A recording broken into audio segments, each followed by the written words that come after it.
தமிழுக்கு நிகர் தமிழே, தமிழனுக்கு நிகர் எவரே.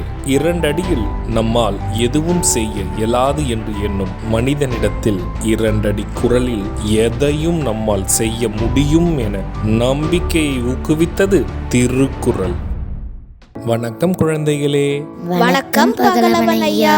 இன்னைக்கான குறளை நம்ம பார்ப்போமா? ஓ, பார்க்கலாமே.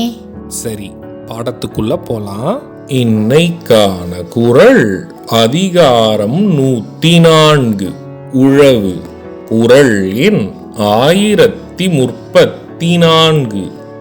பலகுடை நீழலும் தங்குடை கீழ் காண்பர் அலகுடை நீழலவர். ஐயா, நீங்க சொன்ன இந்த குறளோட பொருள் என்ன?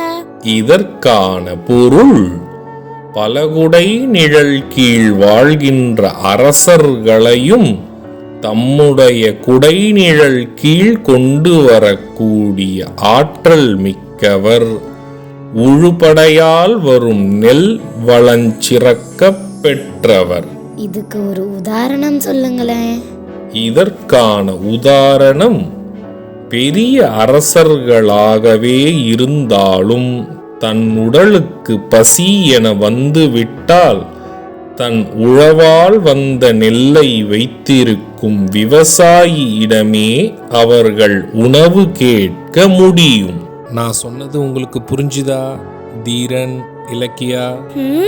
நல்லா புரிஞ்சுது ஐயா. இனி இந்த குறள் எங்களுக்கு மறக்கவே மறக்காது. சரி பசங்களா, நாளைக்கும் இதே மாதிரி சுவாரஸ்யமான குறளை பார்ப்போம். நீங்க வீட்டுக்கு போன உடனே என்ன பண்ணணும்? இன்னைக்கு நாங்க படிச்ச குறளை அப்பா அம்மா கிட்ட சொல்லி காட்டுவோம்.